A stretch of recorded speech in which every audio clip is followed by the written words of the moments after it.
Sarento, anong ginagawa niyo? Teka, saan ang galing ang sandata na yan? Tanong ng binata. Nagulat si Sargento Temyo nang mapagtanto na ang kaharap ay si Kadoy.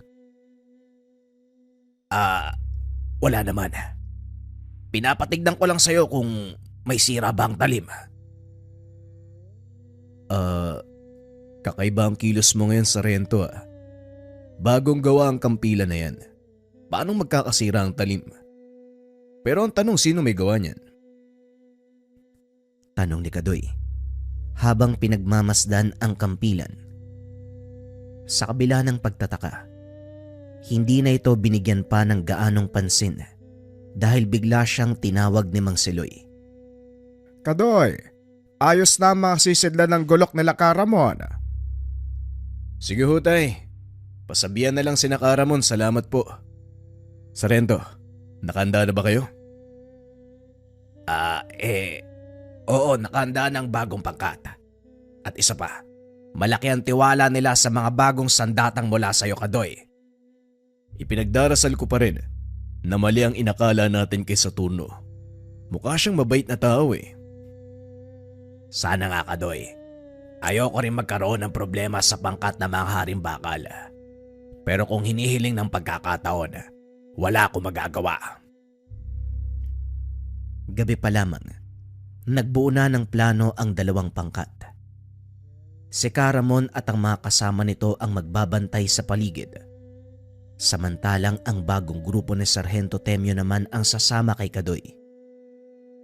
Kinabukasan, maagang naglakad ang grupo papunta sa kuta ng mga haring bakal. Malugod silang tinanggap ng mga ito. Nanatiling nakatago ang pangkat ni Karamon habang sina Kadoy at Sargento Temyo naman pumasok sa loob upang makipag-usap kay Saturno. Ipagpauman ninyo, pero hindi makakarap ang aming pinuno sa pagpupulong na ito. May nangyari sa kanyang hindi maganda matapos kayo mag-usap nung nakaraang araw. Wika ng isa sa mga tauhan ni Saturno na ang pangalan ay Rojo. Anong ibig mong sabihin? Sinalakay sila ng hindi kilalang tao matapos makipag-usap sa inyo. Malalaka sa mga taong yun dahil nagawa nilang lusutan ng depensa ng aming pinuno. Dalin mo ko sa inyong pinuno. Nais ko siyang makausap ng personal. Kadoy, samahan mo ang ating mga kasama. May pagbabago sa mga plano. Wika ng sarhento. Dali-daling pinunta ni Kadoy si Nakaramon sa pinagtataguan. Sinabi ang bili ng sarhento. Bakit Ramon? Anong nangyari? Akala ko ba kalaban ang pupuntahan natin dito? Yun din ang inakala namin eh. Pero mukhang nagkamali tayo. Kasalukuyang papunta si Sargento sa kinaroroonan ng kanilang pinuno para malaman ang kalagayan nito at kung ano talaga nangyari.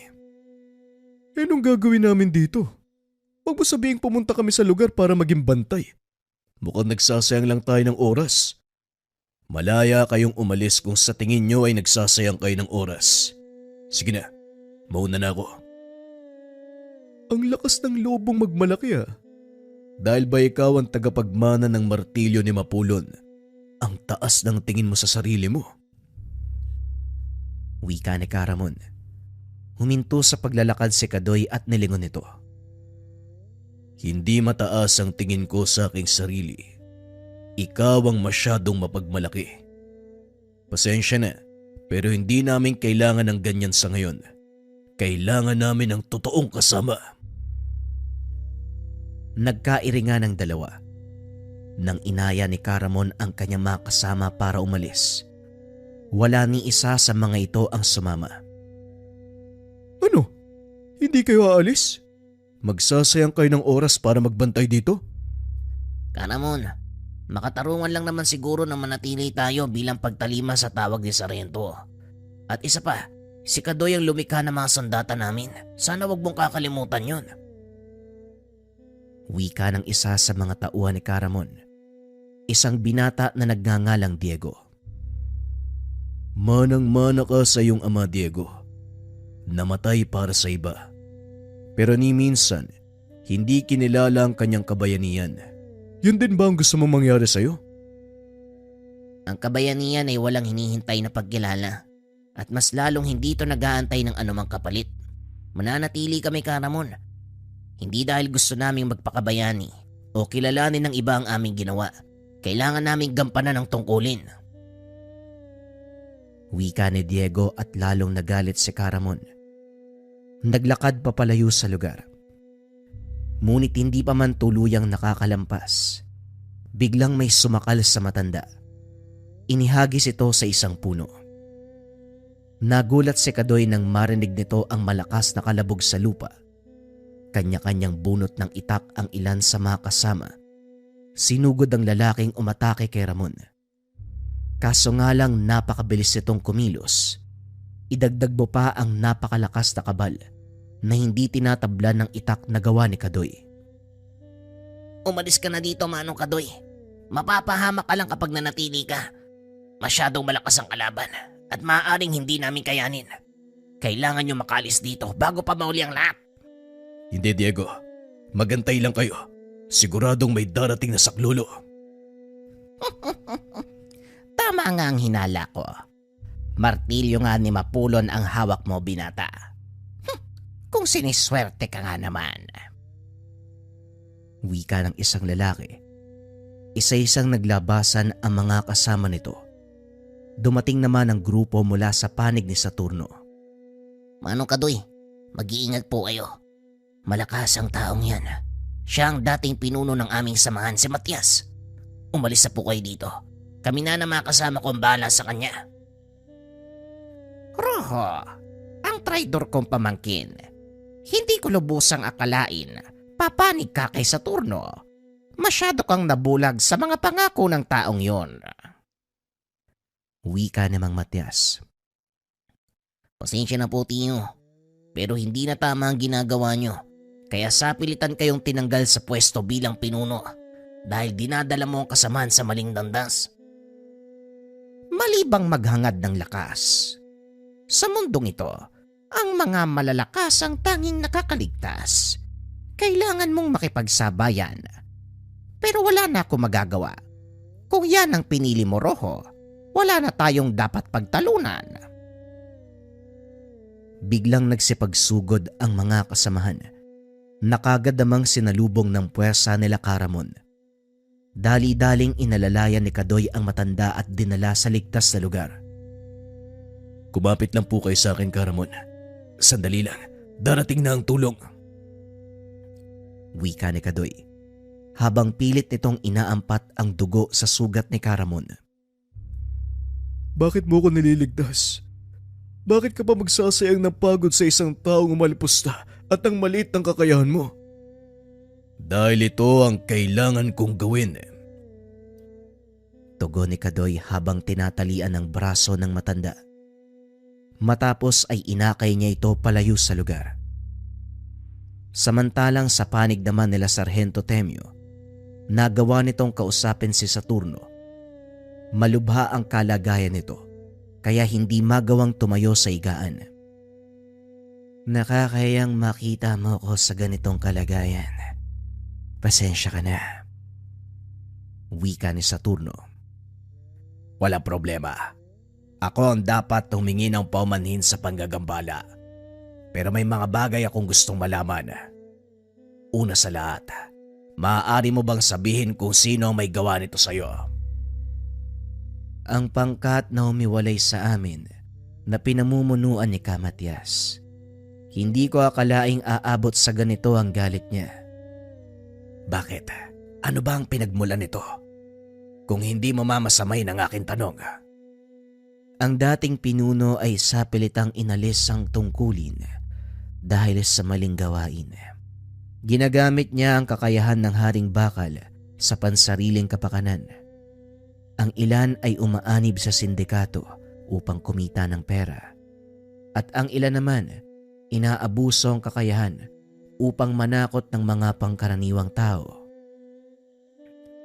Pagpapaliwanag ni Saturno, ngunit hindi nito naituloy ang sasabihin dahil biglang bumukas ang pintuan. Laking gulat ng dalawa dahil pumasok si Kadoy na akay-akay si Caramon. Anong nangyari sa kanya, Kadoy? Iga mo siya dito. Ipapatawag ko si Tatang Masok. Sinalakay kami ng mga dati niyong kasapi sa turno. Nasa labas ngayon. Nakikipaglaban si Roho kasama ang iba pa naming kasamahan. Inhiga nito si Caramon matapos ay muli sanang lalabas ng kubo. Kaso nga lang pinigilan ni Sargento Temyo. Huwag ka nang bumalik sa labas, Kadoy. Masyadong delikado. Pero hindi ko pwedeng pabayaan na lang ang mga kasama natin. Hindi maaatib ng konsensya kung nandito tayo sa ligtas na lugar nagtatago habang sila'y binubuwis ang buhay. Magtiwala ka sa akin, kaibigan. Mas makakabuti kung mananatili ka dito at hayaan silang gawin ang kanilang tungkulin. Tungkulin? Anong ibig mong sabihin? Tungkulin nilang ipagtanggol ka naman ang mangyari. Bilang tagapagmana ng makapangyarihang sandata ng paglikha, ikaw ang pangunahing pakay ng mga dati kong kasama. Layunin nilang makuha ang lahat ng 7 sandata ng mga bathala upang tuluyang mas maghari sa mundo at gawin ang gusto nila. Biglang nagulo ang isipan ni Kadoy sa mga narinig. 7 sandata ng mga bathala. Ano mga yun? Ang 7 sandata ng mga bathala, kampilan ni Apo Lakay, tanikala ni Apo Adlaw, karet ni Magwayan, kambal Chris ni Naginid, tungkod ni Mayari, at ang hawak mong martilyo ni Mapulon. Makapangyarihang gamit na nilikha ng mga batala para panatiliin ang balanse sa mundo. Sa oras na magtipon ng mga ito at mapa sa kamay ng iisang tao, magkakaroon ito ng hindi masukat na kapangyarihan. Kayang-kayang wasakin ang harang sa pagitan ng 2 dimensyon, ang mundo ng mga tao at mundo ng mga engkanto. Sa oras na mangyari yun, tuluyang mabubura sa mundo ang mga tao at maghahari ang mga engkanto. Tama si Saturno. Ito ang pangunahing dahilan kung bakit kinalat sa iba't ibang bahagi ng mundo mga sandata. Sa kasabaang palad, ang ilan sa mga ito ay hawak na ng pangkat ni Matias. Kaya iniingatan ka na mga kasama natin dahil sa oras na magpang-abot kayo ng taong yon, siguradong wala ka magagawa. Makukuha at makukuha niya ang sandata mula sa iyong kamay. Sana maunawaan mo kung bakit ka namin pinipigilan, Kadoy. Alam kong gusto mong tumulong at ayaw mong maging pabigat. Huwag kang mag-alala dahil hindi ganon ang tingin sa'yo ng ating mga kasama. Maya-maya ay dumating si Rojo at ang ilan pa sa kanilang mga kasamahan. Gayon din sina Diego at ang pangkat ni Caramon. Nagawa namin silang itaboy. Sa ngayon ligtas na tayo. Pero kailangan nating umalis sa lugar na ito, Supremo. Tama si Rojo. Nagawa naming patrasin ng mga kalaban. Yon ay dahil sa mga sandatang ginawa ni Kadoy. Kilala ko si Matias. Hindi siya basta-bastang babalik. Lalo pat sugatan ng karamihan sa kanila. Hindi nga kami basta-bastang nasusugatan. Pero wala kaming kakayahang pagilumin ng mabilis sa mga pinsala kung sakaling may makalusot sa aming depensa. Kaya kailangan nating magtulungan. Pareho tayong may kakayahan at siguro ito na ang tamang panahon para gamitin natin yon. Magtulungan? Nababaliw ka na ba, Temyo? Nakalimutan mo yata, mga haring bakal ang pumatay sa mga magulang mo. Tama ka, pero hindi kagaya mo. Nauunawaan ko ang pangyayaring iyon. Hindi ko maaaring sisihin ang mga taong matagal nang patay. Wala na tayong magagawa. Nangyari na ang mga dapat mangyari. At kahit ano pang gawin, hindi natin mababago ang nakaraan. Pero may magagawa pa tayo para baguhin ang hinaharap. Mananatili tayo dito ng ilang araw para magpagaling.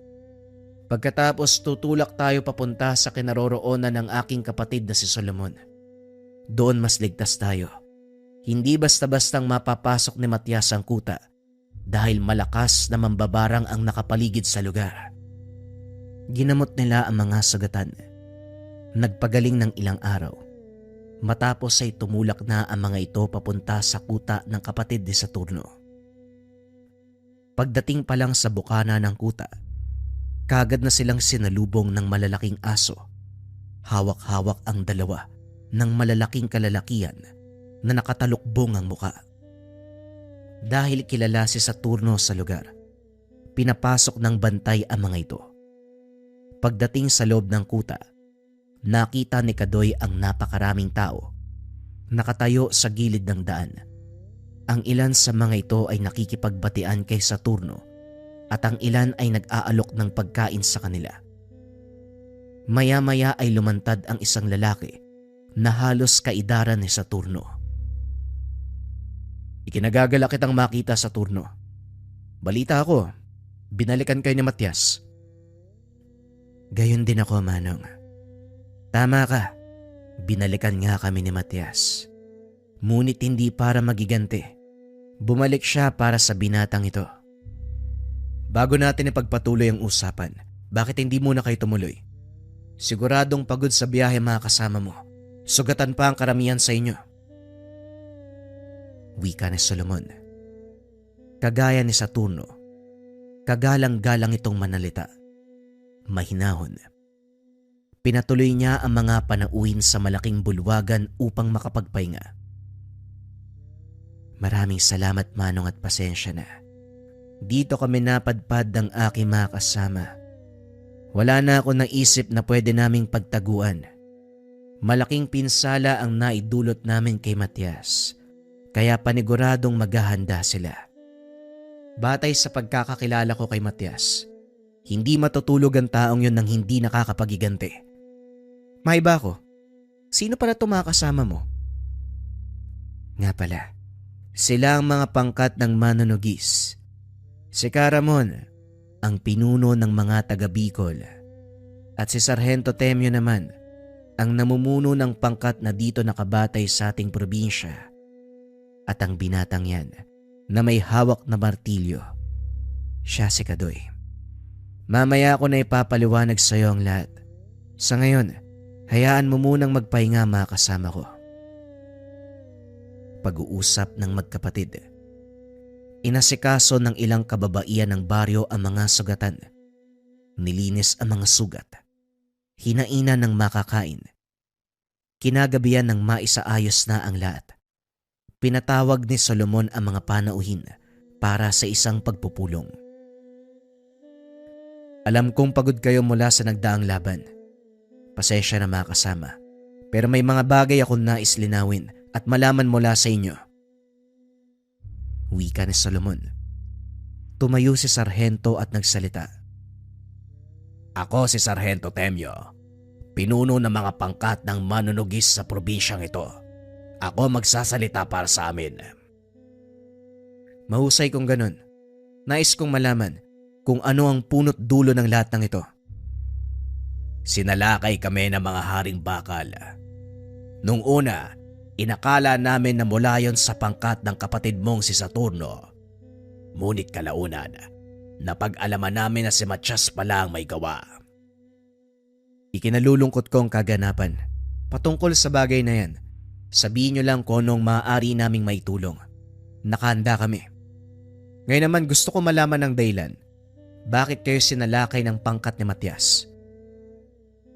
Huli na nang malaman ko ang totoong pakay ng pangkat ni Matias. Yon ay ang sandatang hawak ng binata. Napag-alaman namin na ang martilyong dala ni Kadoy ay ang makapangyarihang sandata ng Batalumang si Mapulon. Nanlaki ang mga mata ni Solomon. Napatitig kay Kadoy. Totoo ba ang sinasabi mo, Sargento? Oo, Solomon. Sa katunayan, makailang beses na nilang tinangka ang pagkuha nito sa amin, ngunit hindi sila nagtatagumpay. Kapag nagpatuloy pa ang ganito, maaaring hindi lang kami ang mapahamak. Maraming pwedeng madamay. Totoo ang sinasabi mo. Dahil kilala ko si Matias. Hindi hinto ang taong yon hanggat hindi nakukuha ang gusto niya. Lalo pat nalagasan sila ng ilang mga kasama, siguradong gagawa ng paraan ng taong yon para makapagiganti.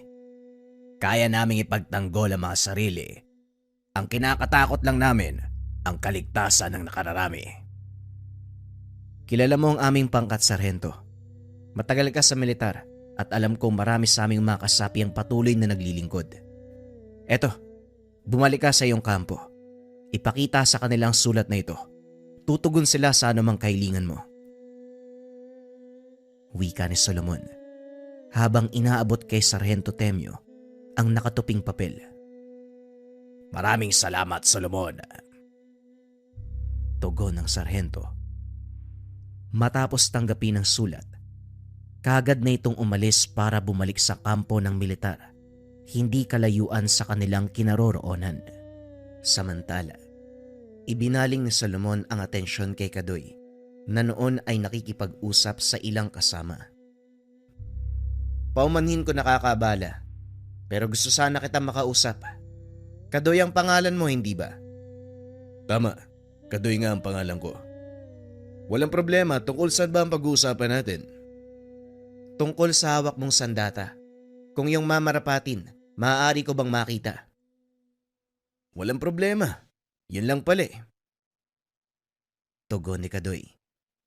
Inilapag nito ang hawak na martilyo. Tinanggal ang nakabalot na tela. Namangha si Solomon nang makita ang martilyo. Kung titignan ng pangkaraniwang mga mata, ordinaryong martilyo lang to eh. Pero sa mga mata ng kagaya natin, makikita mo ang makinang naliwanag. Akmang hahawakan na sana ito ni Solomon nang biglang maglabas ng kuryente ang martilyo. Pasensya na, kaibigan. Isa lang ang kinikilalang Panginoon ng martilyo. Hindi ito maaaring hawakan ni numan. Naunawaan ko at pasensya na din. Masyado akong namanga sa kagandahan ng sandata. Kapwa nagtataglay ng kapangyarihang sumira at lumikha. Masaya ako napunta ito sa tamang kamay. Katungkulan ito ng aming angkan. At ako nakatadhanang magmana ng sandatang ito. Pag-uusap ng dalawa. Ipinakita ni Kadoy ang maaaring gawin ng sandata. Lalong namangha si Solomon dahil mabilis na nakakalikha ng anumang gamit si Kadoy. Ang kulang sa aming pamayanan ay kagamitan sa pagsasaka. Malawak ang lupain ito, ngunit hindi namin magawang bungkalin.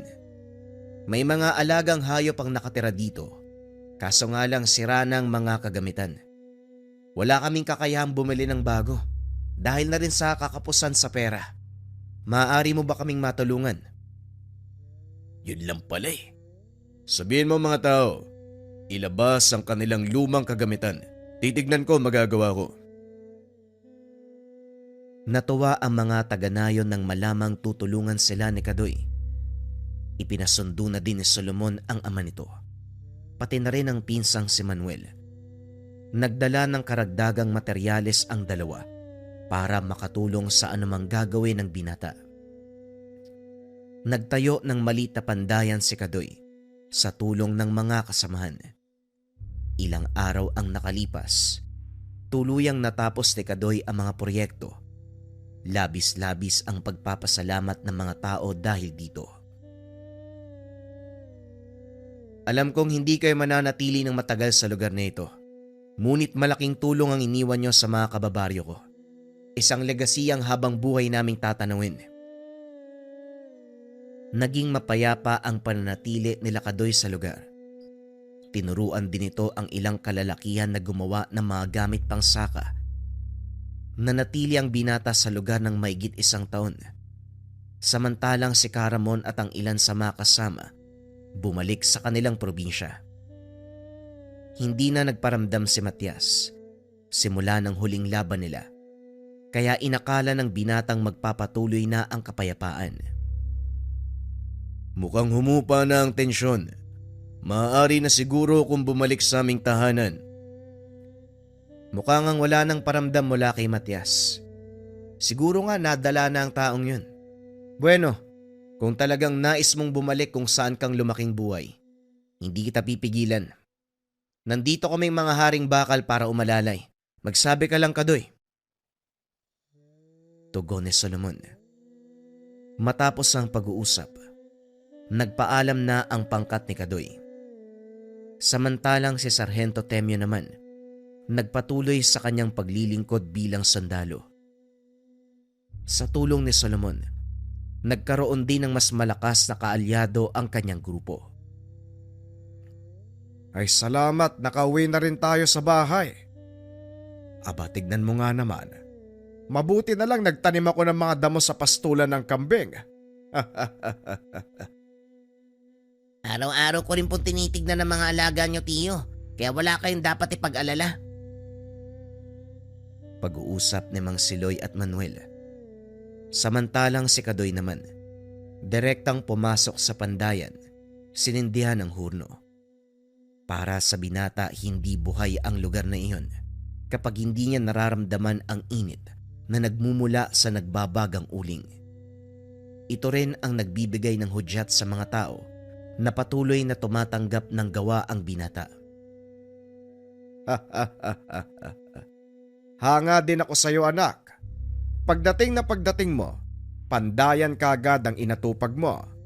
Magpahinga ka muna sandali. Nagpahanda ko ng kape at makakainin kay Manuel. Naninibago lang ang katawan ko nang walang ginagawa sa araw-araw. Kaya pagdating ko dito, parang nabuhayan ako eh. Isa pa, matagal na panahon kong hindi naramdaman ang init ng pugon natin, tay.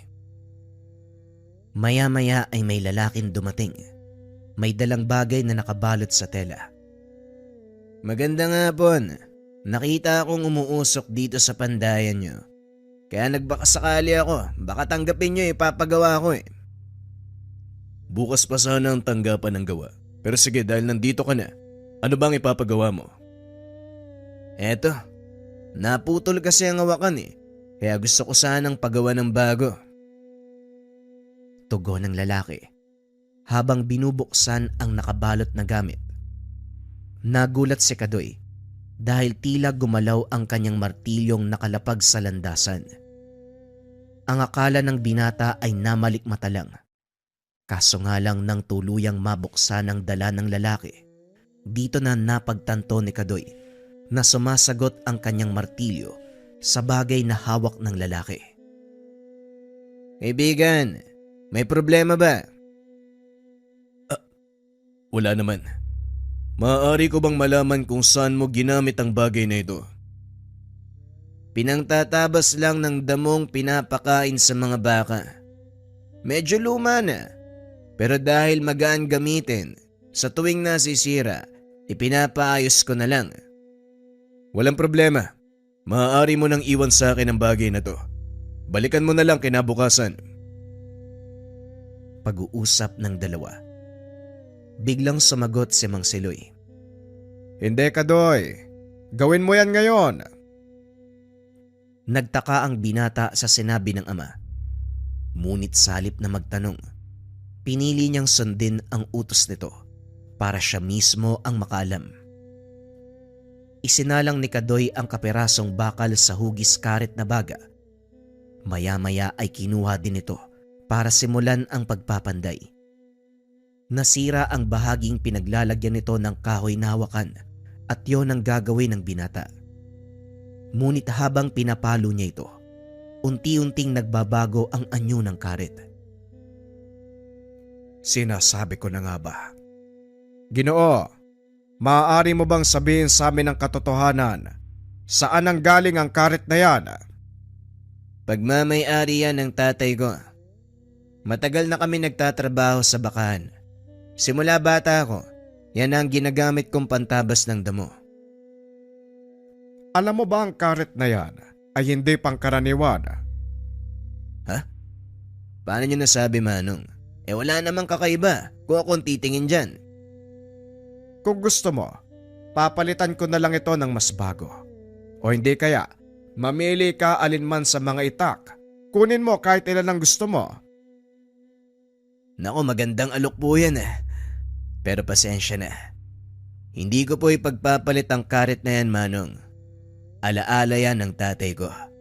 Kabilin-bilinan niya Huwag itong ibibigay sa iba. Maaari ko bang malaman kung anong pangalan ng iyong ama? Agripino po. Bakit? Kilala niyo po ba si tatay? Nanlaki ang mga mata ng matanda dahil sa mga narinig. Nilapitan nito ang lalaki at hinawakan sa balikat. Ang karet na yan mismo ang nagdala sa'yo dito. Ikaw si Joaquin, hindi ba? Paano niyo po nalaman ng pangalan ko? Kilala ko po ba kayo? Pasensya na kung nakalimutan ko ha. Si Agripino, pinsang buo ko, sa makatuwid pamangkin kita. At ang karet na yan gaya ng sinabi ko, hindi pangkaraniwan. Yan ang karet ng diwata ng kamatayan. Biglang napahinto si Kadoy sa ginagawa. Nilingon ng dalawa. Karet ng diwata ng kamatayan. Ibig niyong sabihin, ito ang karet ni Magwayan. Walang duda, Kadoy. Bilisan mo. Itubog mo na sa tubig ang karet, kusang lalabas sa mga markang magpapatunay. Itinubog ng binata ang karet sa tubig, gaya ng sinabi ng matanda. Kusang lumabas ang mga markang katulad sa kanyang martilyo. Kaya pala sumasagot ang martilyo sa karet ng buksan ko ito. Ngayon naiintindihan ko na. Ibig sabihin, wala ka talagang alam, Joaquin. Ngayon ko lang nalaman eh. Kung hindi ko pa dinala dito, hindi ko malalaman ang katotohanan. Kaya pala pinapaingatan sa akin ni tatay ang karet na yan. Sandali lang. Kukuha lang ako ng kahoy na nababagay sa kanya bilang hawakan. Wika ng matanda. Naiwan ang dalawa sa pandayan at dahil napukaw ang kuryosidad ni Joaquin, nagtanong pa ito ng ilang bagay tungkol sa karet. Paano niyong nalaman ang tungkol sa karet? Gaya ng karet na yan, ang hawak kong sandata ay isa sa mga gamit ng mga batala. Ito ay ang martilyo ni Mapulon. Naku naman wala talaga akong alam tungkol sa mga ganito eh. Kaya siguro mas makakabuti kung iiwan ko na lang sa inyo ang pangalaga nito. Kagaya ng hawak mong sandata, wala ding iba ang maaaring gumamit ng karet na yan kung hindi ang tagapangalaga. Maniwala ka sa akin, mas ligtas sa mga kamay mo ang sandata kaysa sa amin. Ha? Paano mo namang nasabi? Hindi ko na nga magamit ng maayos ang karet na to eh. Ako din naman nung una. Hindi ko alam kung paanong gagamitin ng maayos ang martilyo. Pero kalaunan bigla ko na lang nakasanayan. Kaya ikaw ang mas karapat dapat na mga laga niyan. At bilang kapalit, pangangalagaan ka din ng karet. Makapangyarihan ng mga sandata ng Bathala, Joaquin. Maraming tao ang naghahangad na mapa sa kanila ang mga yan. Pagpapaliwanag ni Kadoy. Ilang sandali pa ay bumalik na si Mang Siloy. Dala ang mahabang peraso ng kahoy. Ito ay mula sa kamagong na ginawa kong hawakan ng martilyo ni Kadoy. Sakto lang ang haba nito para maging hawakan ng karet. Eto Kadoy, ikaw na ang bahala. Sige po tay, ako nang bahala dyan. Ang mabuti pa ho, ipaghandaan nyo na lang ng hapunan ng mga panauwi natin. Wika ni Kadoy. Buong gabing nanatili si Joaquin sa bahay ng ama. Pinag-usapan ng tungkol sa mga sandata ng Bathala. Lubusang naunawaan ni Joaquin ang kahalagahan sa pangalaga ng mga ito. Kinabukasan nagpaalam na ang Ginoong babalik sa kanyang pinagtatrabahuhan. Ngunit hindi pa man ito nakakalayo. Nakaramdam ng pamilyar na presensya si Kadoy. Muli na namang sumagot ang hawak niyang martilyo. Nakita nitong tumatakbo pabalik si Joaquin at tila natataranta. Ang kawayanan sa kabilang dako ay nasusunog. Mabilis na kumakalat. Maraming bahayang mapeperwisyo kapag hindi yun naagapan. Wika ni Joaquin. Napaisip naman si Kadoy kung ano ang magagawa nila. Wala silang alam na paraan para maapula ang ganong kalaking apoy. Hanggang sa mapatingin ang binata sa hawak nitong karet. Halika na, Joaquin. Sumunod ka sa akin. Ngayon mo papatunayan ang lakas ng sandatang hawak mo. Wika ni Kadoy. Dali-daling tumakbo ang mga ito hanggang sa marating nila ang kabilang dako ng ilog. Naganap ng madadaanan ng binata papasok sa nasusunog na kawayan. Nang makakita ito ng lagusan, dali-dali niyang hinila si Joaquin at nang makarating sa pinakagitna, inihampas nito ang martilyo sa lupa. Lumikha ng malakas na dagundong dahilan para matumba ang mga nasusunog na puno ng kawayan. Ngayon, Joaquin, gamitin mo ang karet. Simple lang yan, parang nagtatabas ka lang ng damo. Susubukan ko, pero hindi ako sigurado. Wika ni Joaquin. Sinimulang iwas-iwas ang karet. Sa bawat madadaanan nito, napapalong ang apoy. Kaso nga lang, namamatay ang mga punong natatamaan ng bugso nito. Ipinagpatuloy ni Joaquin ang pagwasiwas hanggang sa tuluyang mapalong ang apoy. Nakahinga ng maluwagang dalawa nang makitang ligtas na ang kapaligiran.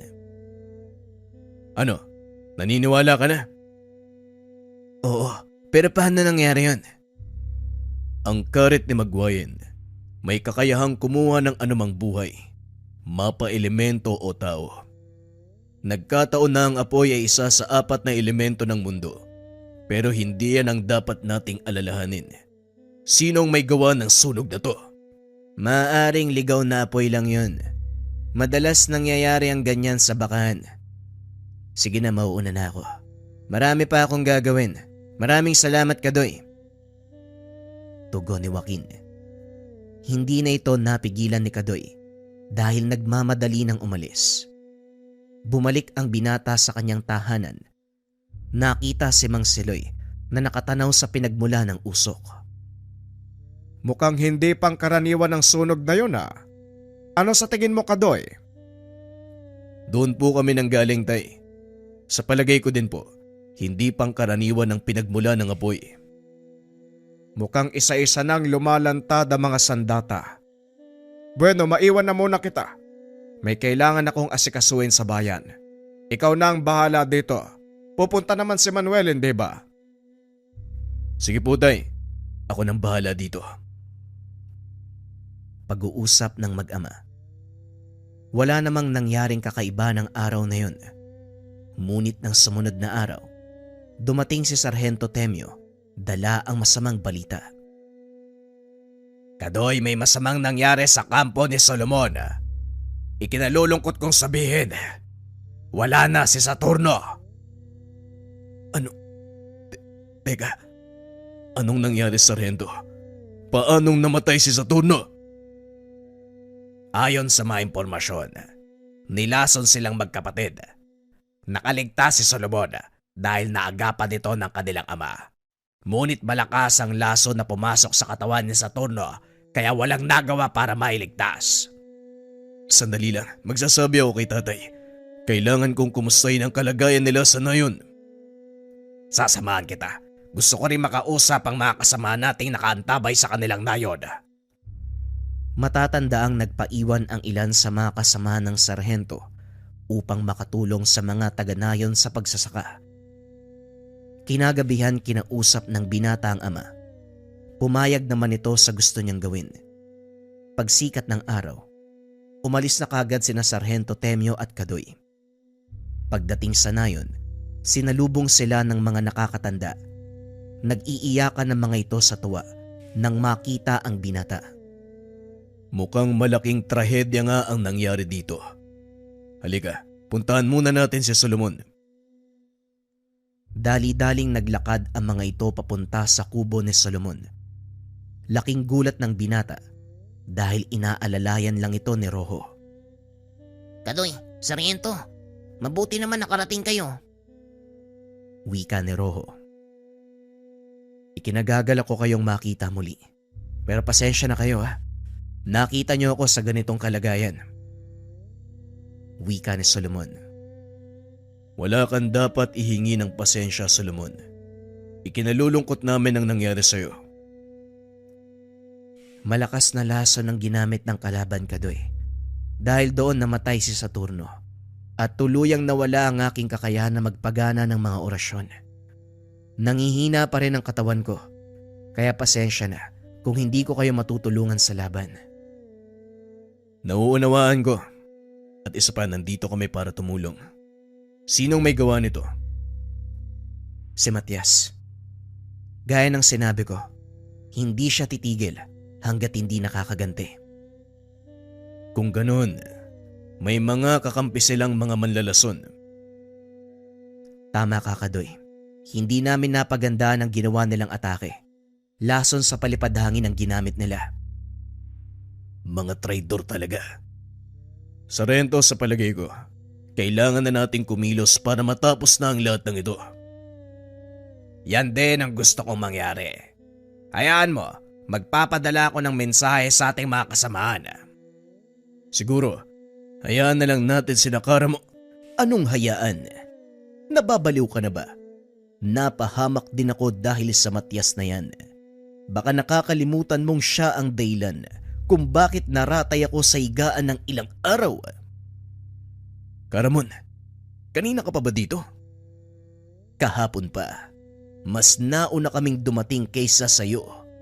Ngayon, kung ano man ang binabalak mo, huwag mong ituloy nang wala ako. Napangiti na lang si Kadoy sa sinabi ni Karamon. Sa kabila ng pagiging arogante ng matanda, nanaig pa rin ang kapatiran. Maraming salamat sa pagpunta.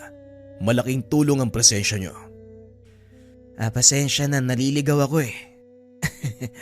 Oy Kadoy, buti naman na abutan kita. Nagtanong ako sa tatay mo. Ang sabi niya dito ka daw nagpunta. Nanlaki ang mga mata ni Solomon nang makita ang pasang-pasang sandata ni Joaquin. Karet ni Magwayan? Hindi ko inaasahan na maaabutan ko pa ang pagtitipon ng dalawa sa mga sandata ng batala. Wika ni Solomon. Hindi lang dalawang masasaksiyan mo, Solomon. Kung hindi 3. Tinanggal ni Sargento Temyo ang balot ng hawak na sandata. Tumambad kay Solomon ang isang kampilan. Hindi ba yan yung kampilan na pinatigdan mo sa akin? Tama ka, Kadoy. Hindi man ito ang totoong kampilan ni Apo Lakay, pero nararamdaman ko ang basbas ng dakilang bathala sa sandatang ito. Nasa atin na ang 3 sa mga sandata ng bathala. Siguradong magkakandara pa si Matias sa sumugod sa lugar na ito sa oras na makarating sa kanya ang balita. Yan naman ang plano. Kaya hihilingin ko sa inyo na ilikas sa mga tao ngayon din. Pansamantala lang ito dahil dito ilalatag ang patibong. Ako nang bahalang gumawa ng stratehiya. Magsipaganda na lang kayo dahil anumang oras darating na sila. Nagpakalat ako ng mga kasama na sadyang ipapakalat ang impormasyon tungkol sa mga sandata.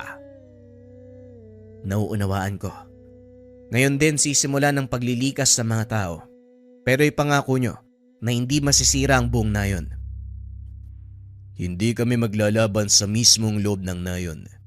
Magiging patibong lang ito. Sa bukana pa lang, haharangin na namin sila. Pag-uusap ng mga ito. Nang maikasa ang plano, nagsimula na sa paglikas sa mga tao. Naghanda na rin si Kadoy dahil ito ang unang beses niyang makikipagsagupaan gamit ang martilyo ni Mapulon. Talaga bang marami ang mga kalaban namin, Kadoy? Talagang marami, Joaquin. Alam ko nakakatakot. Mauunawaan ko kung atras ka. Hindi mangyayari yun, Kadoy. Napagtanto ko rin ang totoong dahilan kung bakit ipinagkalob sa akin ang karit na ito. Hindi lang damo ang kailangan kong tabasin. Tama ka, pero mag-iingat ka. Dahil walang pipiliin ang karit na yan. Sa oras na iwasiwas mo ito, tatangay niya ang lahat ng buhay na madadaanan. Pag-uusap ng dalawang binata. Maya-maya ay dumating na ang mga taong inutusan upang ipagkalat ang balita. Nagsipag-alisan na rin ang mga kabataan, nakakatanda, maging ang kababaihan sa nayon. Naiwan na lang ang mga kalalakihan na may kakayahang lumaban. Napag-aralan na din ng pangkat kung paanong kukontrahin ang lasong palipad hangin mula sa kalaban Ito ay sa pamamagitan ng pagpapausok gamit ang mga dinasalang papel na ibinabad sa lana. Nabalot ng makapal na alapaap ang nayon, nakabang sina Kadoy sa bukana upang salubungin ang anumang pagsalakay. Alam nilang tuso ang mga kalaban, kaya naman mas pinili nilang maging mapagmatyag. Ilan sa mga kasama ni Caramon nakatago sa taas ng puno, samantalang ang pangkat naman ng mga sundalong nasa ilalim ng pamumuno ni Sargento Temio nakaantabay sa 4 na direksyon ng nayon. Tahimik ang buong paligid, walang anumang ingay. Halos naririnig na ni Kadoy ang tibok ng kanyang puso. Medyo kabado ang binata sa mga mangyayari, ngunit kampante itong gagana ang kanilang plano. Maya-maya pa nakita na nila ang figura ng mga paparating na tao. Medyo marami ang mga ito, ngunit alam nila na hindi pa ito ang kabuang bilang ng pangkat ni Matias. Naglalakad lang ang mga ito papasok sa nayon sa pag-aakalang payapang natutulog ang pangkat. Mukhang totoo nga ang sinasabi ng mga kalalakihang iyon. Nandito nga ang 3 sa mga sandata. Ang totoo, wala naman akong paki sa 2. Ang nais kong makuha ay ang martilyo ni Mapulon. Wika ni Matias. Sumenyas ito sa mga kasama na pasukin ng nayon, ngunit hindi pa man nakakarating sa bukana. Pinaulanan ng bala ang mga ito. Laking gulat ni Matias dahil tinablan ang kanyang mga tauhan. Nataranta ang ilan sa mga ito, kagad na umatras. Nagsipagtago sa puno. Lumantad naman ang ilan sa mga kasama ni Matias. Nag-uusal ng dasal ang mga ito, sabay-sabay na iniihip sa hangin. Sa isip ni Kadoy, ito na ang mga manlalason na kasama ni Matias. Nagbigay ng hudyatang binata. Nagsipaglabasan ang mga manonugis. Pinagpapapatay ang mga ito nang walang kalam-alam. Anong nangyayari dito? Nasaan kayo, Solomon? Mga traidor! Ikaw ang traidor, Matias. Hindi ka marunong lumaban ng patas. Ngayon subukan mo pang tumakbo. Wala ka nang mapupuntahan pa. Dito na magtatapos ang kasamaan mo.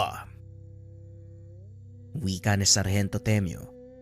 Nagtipon-tipon ang mga kalaban sa gitna ng ginawa nilang patibong. Isa-isang naglabasan sina Caramon at sinugod ang mga ito. Nagsimula ang laban sa pagitan ng mga manunugis at mga haring bakal. Samantalang sina Kadoy, inantay na kumilos si Matias. Hindi ito umaalis sa kinakatayuan na parang may inaantay na maganap. Ano kaya ang iniisip nito? Mag-iingat ka. Tuso ang taong yan.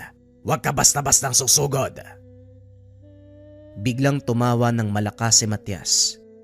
Binunot ang kanyang sandata, sabay sugod sa mga kasama ni Caramon. Kinuha ni Kadoy ang pagkakataon para matunton ang ilan pang mga kasama ni Mang Matias. Natuntun nila ang mga ito at sa pagkakataong iyon, si Joaquin ang kumilos. Isang wasiwas lang ng hawak na karet, nagawa niyang talunin ang maigit 20 kalaban. Nakakaliw ang ganitong gawain. Wika ni Joaquin. Nakaramdam ng kakaiba si Kadoy sa kasama, kaya kagad niyang pinigilan. Huwag ka masyadong magpapadala sa kapangyarihang taglay ng karet. Lalamunin ka ng kadilimang nakapaloob sa sandata. Hindi ba masasamang tao ang kalaban natin? Wala namang masama kung papatayin sila, di ba? Tama ka naman, pero may limitasyon ang paggamit ng kapangyarihan. Kung kailan namang nagsasaya ako, saka mo lilimitahan. Ay nako. Wika ni Joaquin sabay lakad palayo. Nararamdaman ni Kadoy na hindi maganda ang katutunguan ng sinasabi ni Joaquin, kaya naman binantayan niya ito ng mabuti. Samantalang si Caramon at Sargento Temio, hinarap si Matias. 2 laban sa 1. Mukhang magandang laban to Pagbabayaran mo ang ginawa mo sa akin. Dito na magtatapos ang kasamaan mo, Matias. Pagbabayaran mo ang lahat ng kasalanan mo. Wika ng 2 sabay sugod. Nagbuno ang mga ito hanggang sa tuluyang masukol ni Matias. Hindi na pinatagal ni Karamo ng laban. Habang nakaload si Matias, tinutukan niya ito ng itak sa leeg. Ngayon mararamdaman mo ang sakit na dulot ng sugat mula sa sandata. Kaya magdasal ka na. Bago niyo ako patayin, gusto ko malaman kung paano niyong napasok ang depensa ng mga tangan ko. Ang mga sandatang ginagamit namin laban sa inyo ay likha gamit ang martilyo ni Mapulon. Kaya walang depensa ang hindi malulusutan ng talim ng mga itak. Idinantay ni Sargento Temyo ang kampilan sa batok ni Matias. Walang pagdadalawang isip itong tinagpas. Nagsigawan ng mga kasamahan nang makitang bumagsak ang kalaban at sa kalagitnaan ng kasiyahan, biglang nagsalita si Joaquin. Tapos na pala ang laban. Sayang naman, hindi man lang ako pinagpawisan. Napalingon si Kadoy. Nakita nito si Joaquin na naglalakad papunta sa kanila. Laking gulat ng binata nang bigla nitong iwinasiwas ang hawak na karet. Anong ginagawa mo, Joaquin? Itigil mo yan! Nalasing sa kapangyarihan ng karet ang kasama mo, Kadoy. Kailangan makuha mo sa kanya ang karet. Kung hindi, magiging malaking problema yan. Mukhang tama ka. Pero mapanganib ang sandatang yan. Paano tayo makakalapit? Walang nagawa ang mga ito kung hindi panooring magwala si Joaquin. Marami na sa mga kasama nila ang namatay. Kapag nagpatuloy pa ito, marami sa atin ang mamamatay.